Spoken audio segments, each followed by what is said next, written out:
This place is my place. We're about 11 miles as a crow flies north of Palmer, Alaska. I've got to do some chores. Like I've got to water my horse, Sid, and which means I have to, since I'm off grid, I need to light a fire under his water tank, and I'm going to do that with flint and steel. So I'll show you that. Anyway, yesterday we had a blizzard. No surprise. It's February in Alaska. That was on top of 4 foot of snow we had the week before. This winter has actually been quite a bugger. Quite a gnarly winter, right? So, and I'll get in a little bit more and tell you more about that. But first, so this morning I knew it was going to be deep, so I put the snowshoes on, broke trail down to take care of Sid, my horse, and that was fine. But it's warmed up to about 30 right now, and the snow's really soft and sticky. So I just went out to water him again and started post holing through. So I got a snowshoe back down to get the fire going and things like that. So a little bit about this past winter. So some of the local folks I know up here say this has been one of the hardest winters they've seen in a long time. So started snowing in September, and it snowed off and on September, October, and then November came. And second week in November, freeze up came, and it froze up. It dropped to single digits and sub-zero, and it was that way for 3 months, which is okay. You know, it's not, we can deal with that cold. That's no worries. But the Matanuska wind, that is a bugger. It's like some primal mythical beast that sucks the life out of everything. So it was clocked down in Palmer this winter, and it blows. And by the way, it blows like 5 days in a row and doesn't let up. It was clocked in Palmer at like 93 miles an hour. It blows considerably harder up here where I'm at. This place is known as the Wolverine. I'm quite a bit higher, and the Matanuska wind comes right off the Matanuska Glacier and down the river valley, and it just screams. So I'm reasonably sure it was over 100 miles an hour several times, right? So bloody blew my house over. Oh, by the way, let's see if I can change this right here. This is, I'd like you to meet my dog. This is, where are you? Mimi. Mimi. This is Mimi. She's been with me since, well, about the last 5 years, she's been my constant companion, except for when I was down in New Zealand working in New Zealand for a winter. Just a little bit about her. I credit her with saving my life, actually.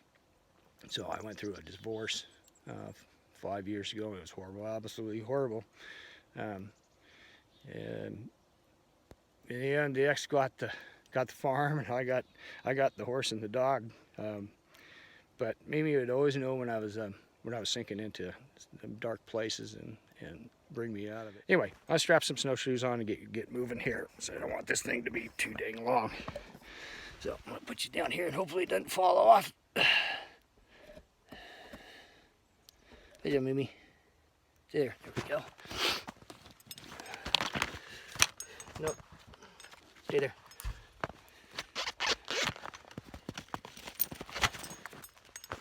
Hi, little girl. Nope, don't need your help. Nope. I don't need, Mimi, don't need your help. No, Mimi.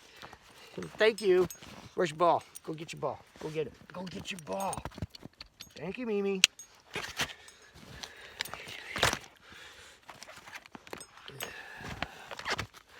Here we go. We are going to head down to the Sid there. Gotta get that. Yeah, Mimi.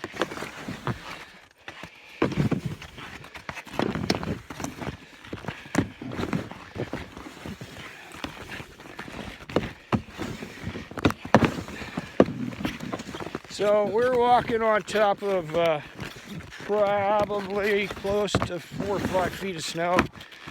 A little rough going. As I post hole through this thing a bit. Hello, girl. Come on. There we go.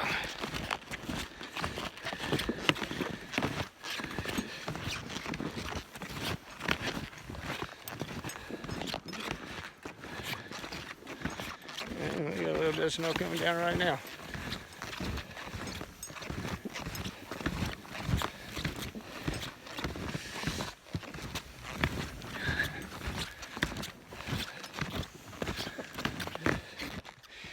I can switch this thing around. So there's the Alaskan legend himself, or the Alaskan legend in his own mind anyway. That is Sid, or El Cid as he prefers now to be called. There we go.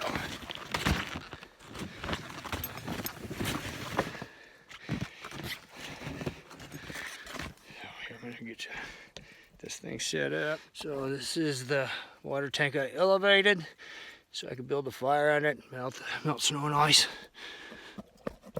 because my water source freezes up. It froze up about the end of October actually.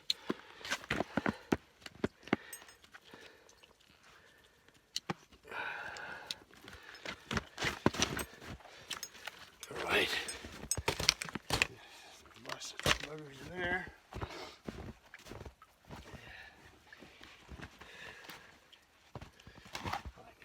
Stay there.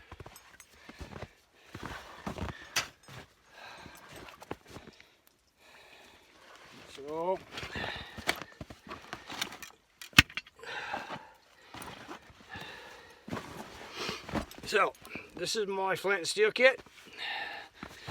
I've had this thing with me since like 1974, so goes everywhere with me, everywhere, and I do mean everywhere, right? It has never ever failed me. So I've never tried those new metal matches. Well, I guess they are not new anymore, but ferro rods, I think that's what they're called, right?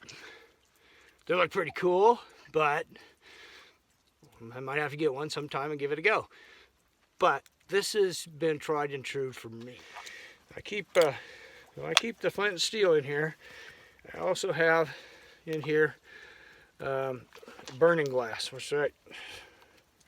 If the sun's shining, saves your plant, saves your steel, saves lots of things. So this is burning glass. I carry this in my fire lighting kit too. So that, I'm going to grab my piece of flint that I picked up in 1987-ish on the Baltic Sea when I was in the service. So here I got a bunch of cottonwood bark that I pulled off the trees the other day, and it was soaking wet, and dried it out by the wood stove. I always try to keep enough in there, in my bag, little bag that I keep in my pot, so that I always have 3 or 4 fires ahead, you know, and I just keep adding to it. It's just like, you never know when it's going to go bad. You're not going to be able to get some tinder. So I'll make this little bundle. And personally, I like to encase it in birch bark. It kind of keeps the nest kind of together and makes it easier to hold.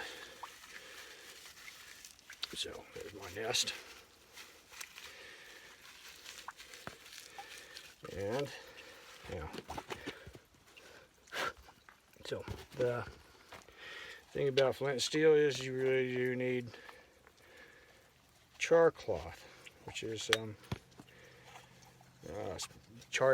basically charred cotton cloth.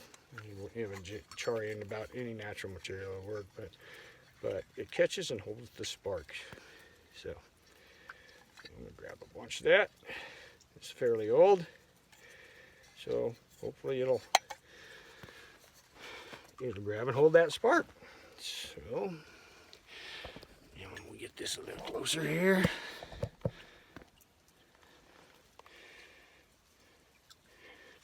so I'm looking for a sharp edge on this stone. It's been beat down a bit. I think I found a good spot, so hopefully we'll get a nice hot one right off the bat. So here we go. So I hold it like that, and we got one. We got a fire. Oop, stay there, dude. So it caught, hold the spark, held the spark. I don't know if you can see that. But now that goes into the tinder bundle. I blow it into the flame.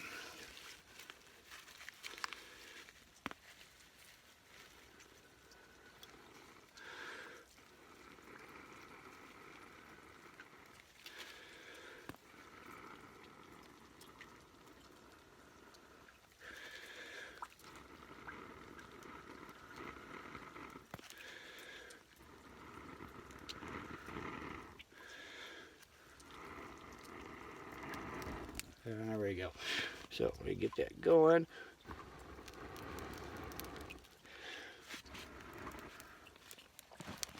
Yeah, get it underneath here. We'll get a fire going.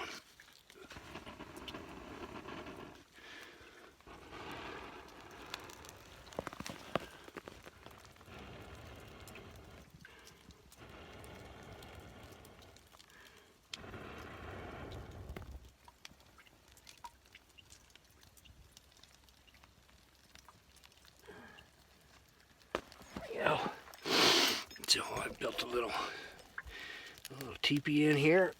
So it's got some more birch bark down in there, and then some pretty fine kindling, followed by bigger kindling and stuff. So I find it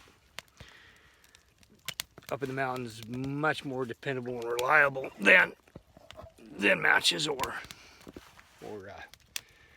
lighters and things like that. It's like when the wind's blowing, the wind's your friend when you got Flint and steel. So anyway, cheers. There you go.